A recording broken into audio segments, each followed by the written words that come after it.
వీక్షకులందరికీ నమస్కారం. మిథున రాశి వారికి ఈ మాసంలో ఏ విధమైనటువంటి ఫలితాలు కలగబోతున్నాయో మనం ఈ వీడియో ద్వారా క్లుప్తంగా తెలుసుకునేటువంటి ప్రయత్నం చేద్దాం. ముఖ్యంగా మిథున రాశి వారికి అంటే ఓవరాల్గా ఈ నెలలో మారేటువంటి గ్రహాలను చూస్తే అక్టోబర్ 10 దగ్గర నుండి గురువు యొక్క వక్రగతి, ఇది మిథున రాశి వారికి చాలా మంచిది. ఇప్పుడున్నటువంటి పరిస్థితుల్లో గురువు వక్రగతి చాలా గొప్ప ఫలితాన్ని ఇస్తుంది.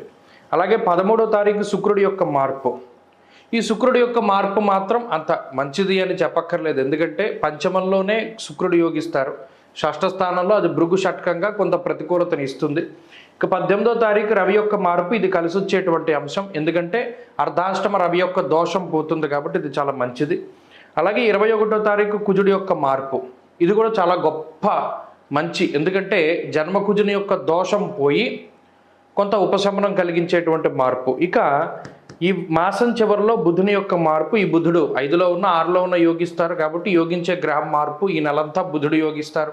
మీ రాస్యాధిపతి మీకు అనుకూలంగా ఉన్నారు. గత మాసాలతో పోల్చుకుంటే మిథునానికి ఇది చాలా గొప్ప నెలగా చెప్పచ్చు. ఎందుకంటే అటు గురుడు యోగిస్తున్నారు, అర్ధాష్టమ రవిదోషం పోతోంది, కుజుడు జన్మరాశి స్థిత దోషం పోతోంది, అలాగే రాస్యాధిపతి బుధుడు పూర్ణంగా ఈ నెలంతా కూడా యోగిస్తూ ఉన్నారు. దశమంలో రాహు అనుకూలంగా ఉన్నారు. ఇవన్నీ కూడా చాలా శుభపరిణామంగా చెప్పచ్చు. ప్రత్యేకించి ఎవరైతే ఆర్థిక పరిస్థితుల్లో చాలా ఇబ్బందులు ఎదుర్కొంటూ ఉన్నారు, కనీసం అన్ని లగ్జరీలు తగ్గించుకున్నా కూడా కనీసం కంఫర్ట్స్ కూడా లేకుండా ఎక్కువ కష్టపడుతూ శారీరక శ్రమతోటి అరే ఇది ఎలా గడుస్తుంది, దీని నుండే మనం ఎలా బయటపడతాం అనేటువంటి సందిగ్ధావస్థలో ఉన్నటువంటిది. ఎందుకంటే జన్మకుజుడు అర్ధాష్టమ రవి చాలా గొప్ప ఇబ్బంది పెట్టేటువంటి స్థితి. అటు శరీర ఆరోగ్యం సహకరించదు, జ్వరం ఖడ్గవరణం చేయవ, భార్య బంధు విరోధ కృత్, బంధువులు కానీ భార్య కానీ లేదా భర్త కానీ జీవిత భాగస్వామి తాలూకు సపోర్ట్ ఉండదు, ఎప్పుడు వ్యతిరేకంగా మాట్లాడుతూ ఉంటారు. కోపం ఫ్రస్ట్రేషన్ పెరిగిపోతూ ఉంటుంది, అది ఎవరి మీద చూపించాలో తెలియదు. ఉద్యోగం చేసే చోట రెస్పెక్ట్ దొరకదు. అలాగే మీరు ఎంత కష్టపడ్డా తగినటువంటి ప్రతిఫలం రాదు. అంతఃక్లేశం గృహశ్చిద్రః, చతుర్థ స్థానంలో రవి ఉండడం, అటు బంధువులు కానీ లేదా మీ స్నేహితులు కానీ సన్నిహితులు కానీ ఎవరి దగ్గర కూడా మీకు ఉపశమనం దొరకదు. ఊరడింపు మాటలు ఉండవు, ఎప్పుడు దెప్పి పొడుపు మాటలే కనబడుతూ ఉంటాయి. ఎక్కడైనా సరే ఒక చిన్న ప్రశాంతత దొరుకుతుందేమో, ఒక అవకాశం దొరుకుతుందేమో, సరే ఇబ్బందులు ఉన్నాయి దాని నుండి బయటపడడానికి ప్రయత్నం చేస్తున్నారు, ఏదైనా అవకాశం దొరుకుతుందేమో అని ప్రయత్నం చేయగా గత 7-8 నెలలతో చాలా విసిగి వేసారిపోయినటువంటి మిథున రాశి వారికి ఈ గురుడి యొక్క వక్రగతి చాలా మంచి చేస్తుంది. ఈ 10వ తారీఖున వక్రించేటువంటి గురుడు 117 రోజుల పాటు చాలా గొప్ప యోగాన్ని కలిగిస్తాడు. ఇప్పుడు ఈ మాసంలో అది ప్రారంభమవుతుంది కాబట్టి ఈ మాసం లగాయితూ దాని ఫలితం ఉంటుంది. భగవంతుడి యొక్క అనుగ్రహం ఉన్నప్పుడు అటు కుజుని యొక్క దోషం పోయి అర్ధాష్టమ రవి దోషం పోయి గురుడు యోగించడం అనేటువంటిది ఓ మంచి పరిణామం. అంటే దీనివల్ల ఏమవుతుంది, చాలా కాలంగా ఎదుర్కొంటూ వస్తున్నటువంటి కష్టాలకి ఏదో ఒక ఉపశమనం దొరికి దాని నుండి ఎలా బయటపడాలి అని ఆలోచించడానికి కనీసం టైం దొరుకుతుంది. మూకుమ్మడి దాడి జరుగుతూ ఉన్నది, ఎక్కడా కూడా ఆలోచించడానికి టైం లేకుండా దెబ్బ మీద దెబ్బ తగులుతూ ఉన్నప్పుడు ఒక గ్యాప్ అనేటువంటిది అవసరం. అది ఈ నెల అక్టోబర్ నెల. చక్కగా మీరు ప్రణాళికలు వేసుకోవచ్చు. ఉద్యోగ మార్పుకి, వ్యాపార మార్పుకి, లేదా ఏదైనా ఆర్థిక ఇబ్బందులకి, అనారోగ్య సమస్యలకి, వరుసగా వచ్చి పడుతూ ఉన్నటువంటి కష్టాల నుండి బయటపడడానికి ఇది ఒక గొప్ప మాసంగా చెప్పచ్చు. అక్టోబర్ నెల మీకు ఒక బౌన్స్ బ్యాక్ అవ్వడానికి అంత టైంని ఇస్తుంది కాబట్టి ఇది ఒక మంచి పరిణామం. దశమంలో ఉండేటువంటి రాహు అంటే మీ చుట్టూ ఉండేటువంటి వారు ఎంత ఇబ్బందుల్లో ఉన్నా, మీరు చేసే పని వాళ్ళు చేస్తున్నా, చుట్టుపక్కల వాళ్ళు ఉద్యోగాలు పోయినా మీది మాత్రం పోకుండా ఉంటుంది, లేదా మీకు ఏదైనా ఆల్టర్నేటివ్ దొరుకుతూ ఉంటుంది. స్థానచలనం కలగచ్చు, వేరే ప్రాంతానికి మీరు వెళ్ళవలసి రావచ్చు, అయినప్పటికీ ఎక్కడా కూడా కష్టం అనేటువంటిది ఉండదు.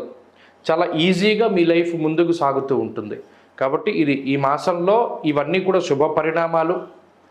ప్రత్యేకించి ప్రతి 10 రోజులకి కూడా గ్రహస్థితిలో మార్పు ఉన్నది. అంటే పలానా 1వ తారీఖు నుండి 10 వరకు ఉంటే 10 నుండి 20కి మళ్ళీ మార్పు వస్తుంది, మళ్ళీ 20 నుండి 30కి చాలా మార్పు వస్తుంది. ఇలా అటు ప్రతి 5 రోజులకి ప్రతి 10 రోజులకి తేడా మీరు ఖచ్చితంగా గమనిస్తారు. ఈ నెలలో ఆనందంగా ఉండగలుగుతారు. చిన్నపిల్లల దగ్గర నుండి వృద్ధుల వరకు వయసుతో సంబంధం లేకుండా, అలాగే స్త్రీ పురుష భేదం లేకుండా ప్రతి ఒక్కరికి కూడా ఈ మాసం చాలా మంచి ఫలితాన్ని ఇస్తూ ఆనందదాయకంగా కొంతకాలం అనుభవించడానికి, ఉపశమనాన్ని పొందడానికి అవకాశాన్ని కల్పిస్తుంది. అలాగే ఇంకా ఈ మాసంలో మరింత అనుకూలమైన ఫలితాన్ని కావాలంటే ఏ గ్రహాన్ని మనం ఆరాధన చేయాలి అంటే, ఒకటి సూర్యారాధన ఎక్కువగా చేస్తూ ఉండడం. ప్రత్యేకించి ఆదివారం నాడు మీరు గమనించి చూడండి, ఈ మార్పు ఖచ్చితంగా వస్తుంది. ఎక్కడైనా తెల్ల జిల్లేడు వృక్షం కానీ లేదా మామూలు జిల్లేడు వృక్షం కానీ దొరికినప్పుడు ఓ జిల్లేడు ఆకుని కోసుకుని ప్రతిరోజు మీరు స్నానం చేసేటువంటి నీటిలో కలుపుకొని స్నానం చేసి ఆదిత్య హృదయ పారాయణ చేసి, ఈ ఆదివారం ప్రత్యేకించి ఎక్కడా బయట వండిన పదార్థాలు కానీ బయట నుండి తెచ్చినటువంటి వాటిని నేను తినకుండా ఇంట్లో మీరు తయారు చేసుకుని నూనె, మద్యము, మాంసము ఇటువంటి వాటిని ముట్టుకోకుండా, తలకి నూనె రాసుకోకుండా చక్కగా నియమనిష్టలు పాటించి చూడండి. మీ సొల్యూషన్స్ వరుసగా వస్తాయి. ప్రతి కష్టానికి తగినటువంటి సొల్యూషన్ వస్తుంది. అంత పవర్ఫుల్ మాసం కాబట్టి సూర్యారాధనని వదిలిపెట్టకండి. ఆదివారం వచ్చింది అంటే ఖచ్చితంగా సూర్యారాధన చెయ్యండి. అది మంచి ఫలితాన్ని ఇస్తుంది. అక్టోబర్ నెల 10వ తారీఖు లగాయతు ఫిబ్రవరి 4వ తారీఖు వరకు దాదాపుగా 117 రోజుల పాటు వృషభ రాశిలో సంచారం చేస్తూ ఉన్నటువంటి గురువు వక్రగతిని పొందబోతూ ఉన్నారు. ఈ గురువు యొక్క ఈ 117 రోజుల వక్రగతిని దృష్టిలో పెట్టుకుని ఏ ఏ రాసులకి ఏ ఏ ఫలితాన్ని గురుడు కలగజేస్తూ ఉన్నారు అనేటువంటి విషయాన్ని దృష్టిలో పెట్టుకోవాలి. ఎందుకంటే ఆల్మోస్ట్ రాశి సంచారం పూర్తయిపోతూ ఉన్నటువంటి టైంలో ఉన్న గురుడు 40 డిగ్రీలు 43 డిగ్రీలు వరకు వెనక్కి వచ్చేస్తున్నారు. మరలా తర్వాత మే 15వ తారీఖున మారతారు గురుడు వృషభం నుండి మిథున రాశిలోకి. కాబట్టి ఈ రోజులు 117 రోజులు అటు మేషం నుండి మీనం వరకు ఏ రాశికి ఏ ఫలితాన్ని ఇస్తున్నారు గురుడు అనేటువంటి విషయాన్ని గనక పరిశీలన చేస్తే, మిథున రాశి వారికి మాత్రం ఇది అత్యంత రాజయోగంగా మనం చెప్పవచ్చును. ఈ 117 రోజుల పాటు మిథున రాశి వారికి గురుడు అత్యంత శుభ ఫలితాలను ఇవ్వబోతూ ఉన్నారు. మరలా చాలా కాలం పాటు గురుడు ఇబ్బంది పెట్టడానికి అవకాశం ఉన్నప్పటికీ ఈ 117 రోజుల వెసులుబాటుని గురుడు మిథున రాశికి ఇస్తూ ఉన్నారు. మిథున రాశి వారికి ఇది అత్యంత శ్రేయోదాయకమైనటువంటి కాలము. మీరు ఇప్పటి వరకు చేస్తూ ఉన్నటువంటి పూజాధికాల తాలూకు ఫలితం నాకు రావట్లేదు, ఎన్ని గుళ్ళు తిరుగుతున్నా దేవుడు నా వైపు చూడట్లేదు, లేదా నేను చేసే పూజల ఫలితం నాకు దక్కట్లేదు, ఇటువంటి విషయాలు అనుకునేటువంటి వారందరికీ కూడా ఇప్పటివరకు మీరు చేసినటువంటి మంత్ర, యంత్ర, తంత్ర సాధనలన్నిటికీ కూడా ఫలితం వచ్చేటువంటిది ఈ 117 రోజుల్లోనే. అలాగే భూ సంబంధమైనటువంటి క్రయ విక్రయాదులు, అలాగే గృహ సంబంధమైనటువంటి క్రయ విక్రయాదులన్నీ కూడా ముందుకు సాగడానికి అవకాశం ఉంటుంది.